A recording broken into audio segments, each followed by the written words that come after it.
My name is Robert, and I am 71 years old. 5 years ago, my life changed forever. When I was diagnosed with Parkinson's disease. At first, it was just a small tremor in my right hand. I thought it was nothing, just old age, just stress.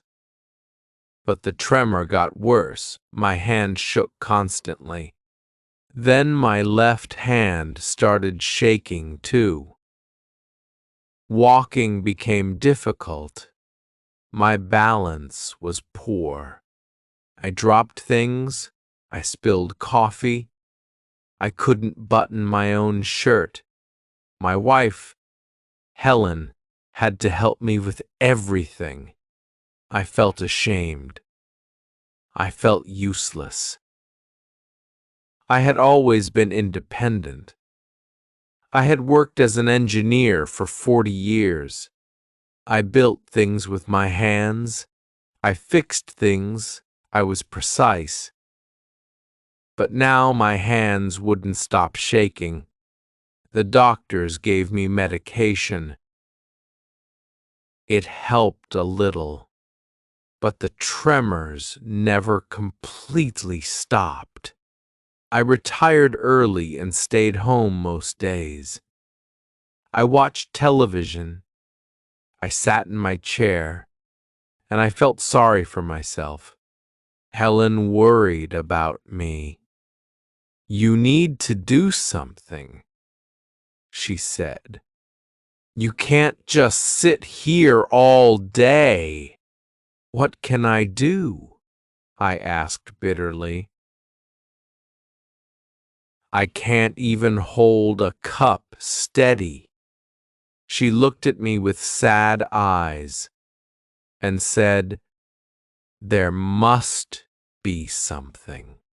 One day, she brought home a flyer for a community art class at the local senior center. "Art class?" I laughed. "I can't paint. My hands shake too much."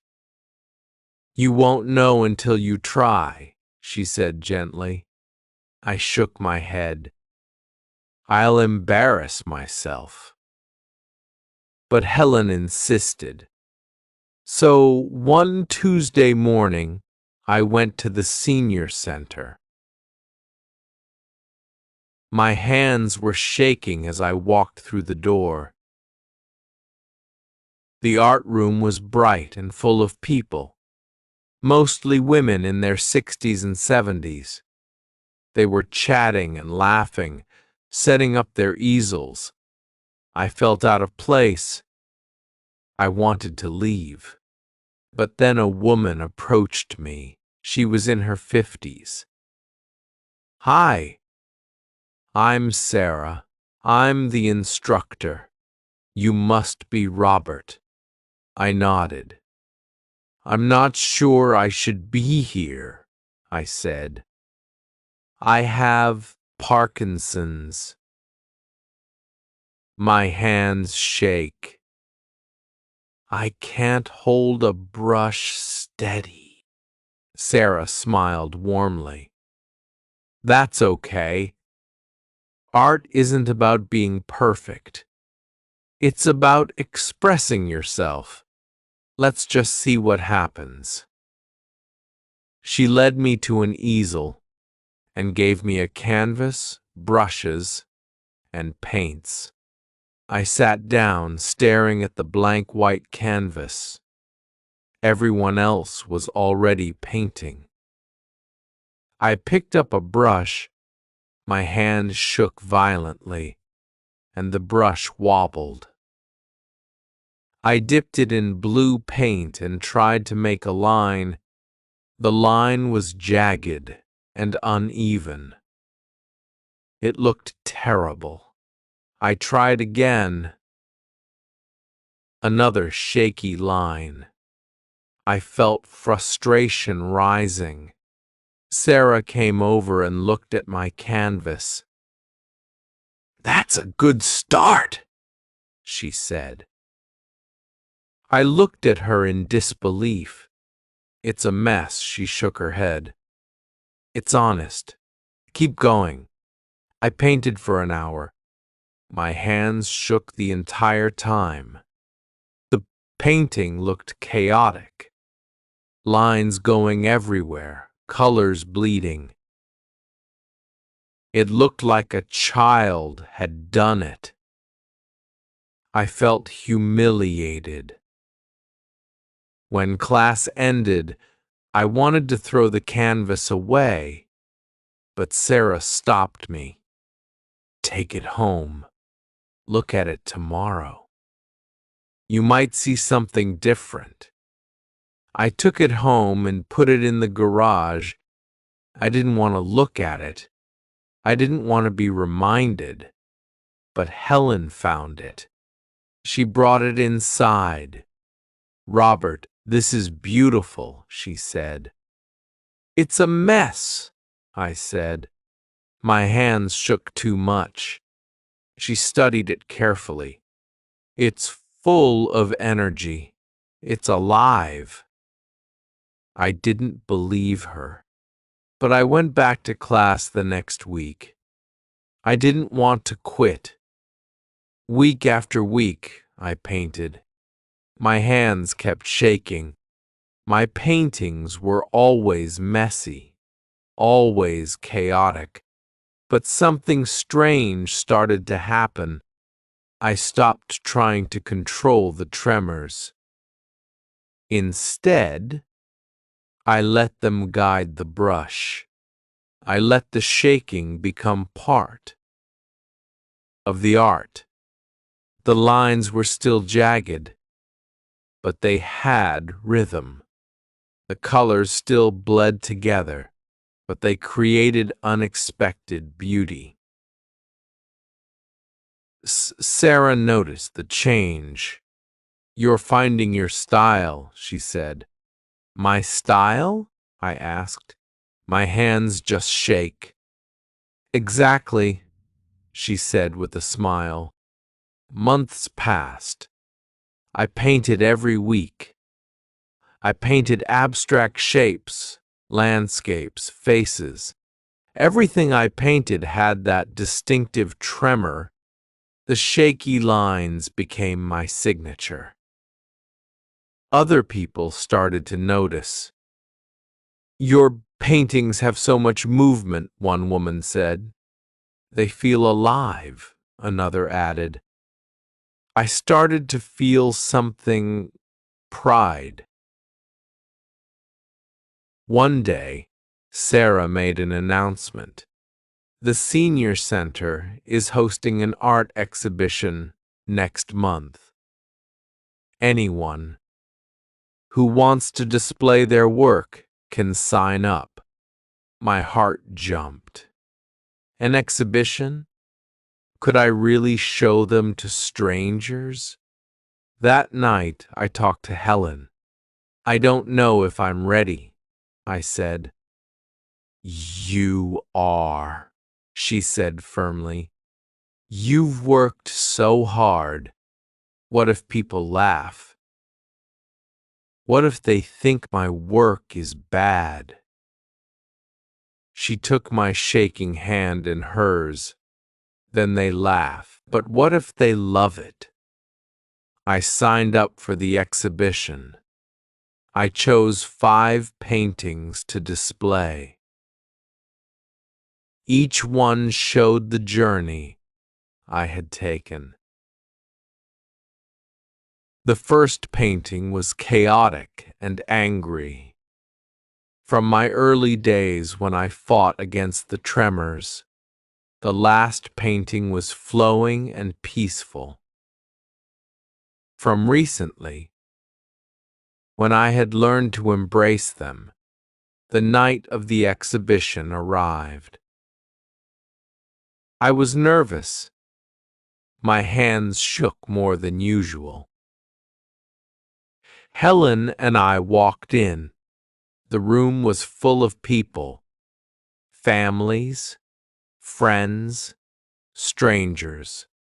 My paintings hung on the wall with a small placard, Robert Mitchell. Living with Parkinson's disease.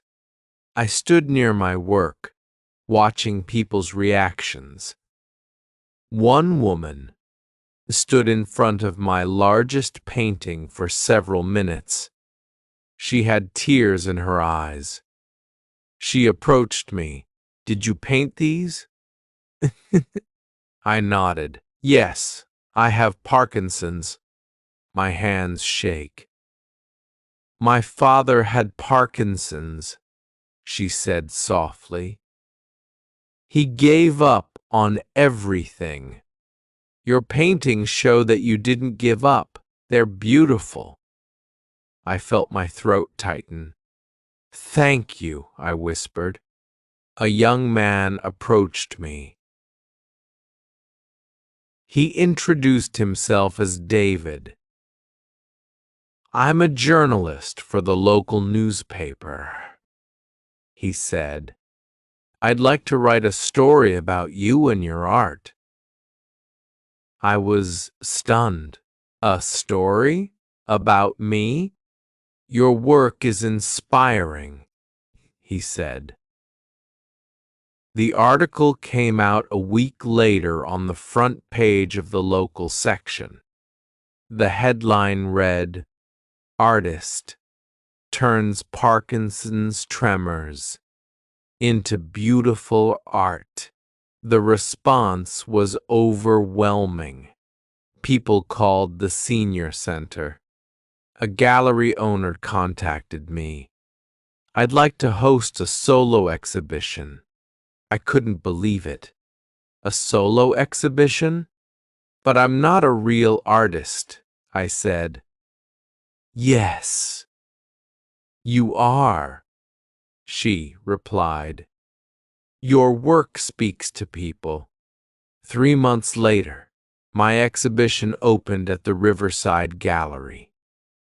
It was called Trembling Beauty, Art, and Parkinson's. Over 50 paintings filled the walls. Each one told a story. The opening night was packed. People came from all over town. I gave a short speech. My voice shook, just like my hands. 5 years ago, I thought my life was over, I said. I thought Parkinson's had taken everything from me. But art showed me that limitations can become strengths. My tremors, which I once hated, are now part of my identity. The applause was loud and long. Helen stood beside me, crying. We sold 30 paintings that night. All the money went to research. Over the next year, I continued to paint.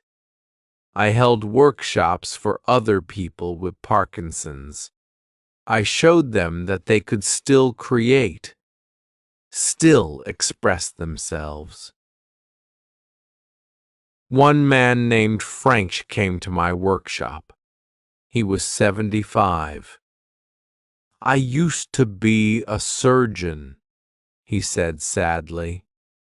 "I had steady hands. Now they shake. I feel useless." I understood exactly how he felt.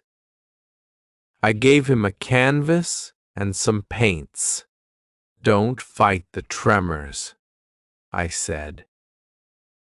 His first painting was shaky and uncertain, but something beautiful emerged.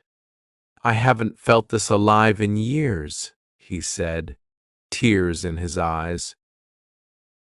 Moments like that made everything worth it. My art has been featured in medical journals now.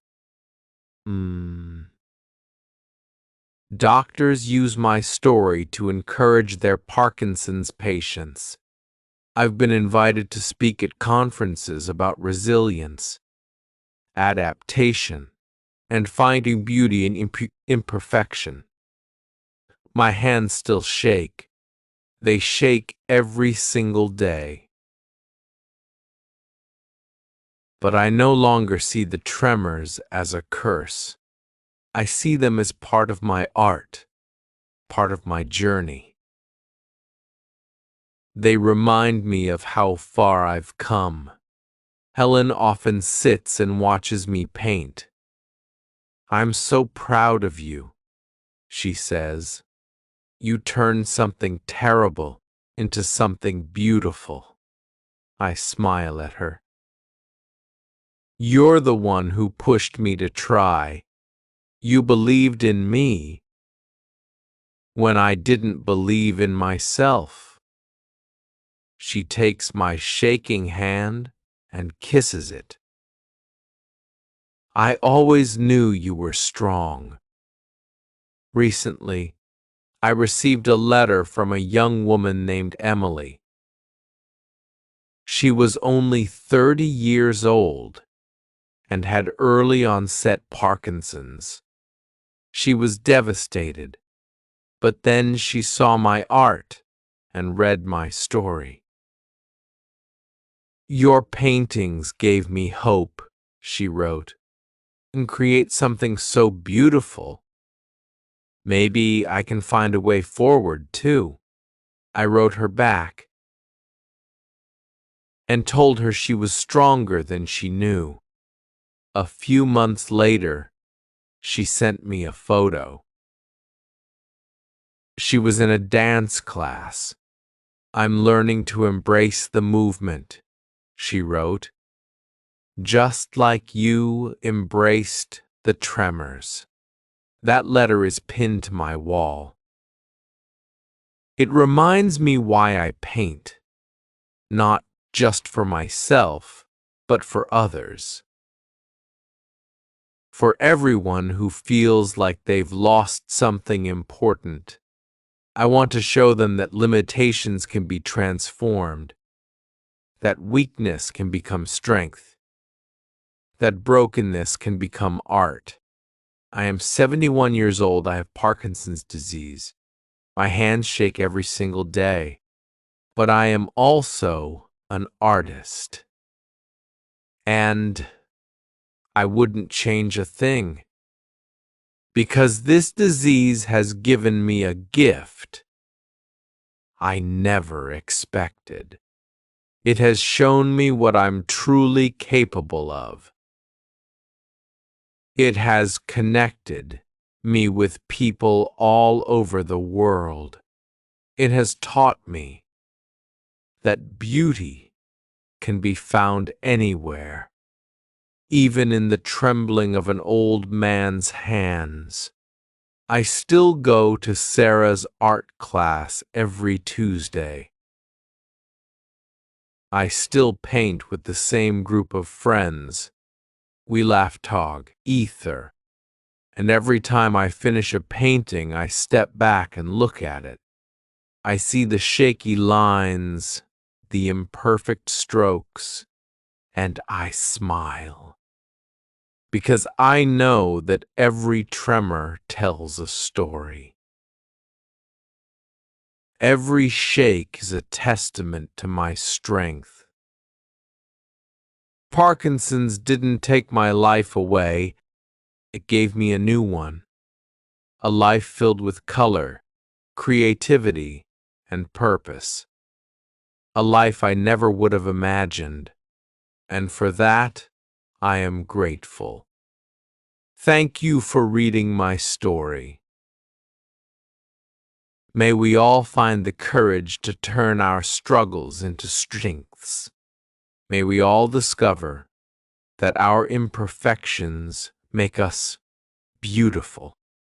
May we remember that it's never too late to create something meaningful. Take care, everyone.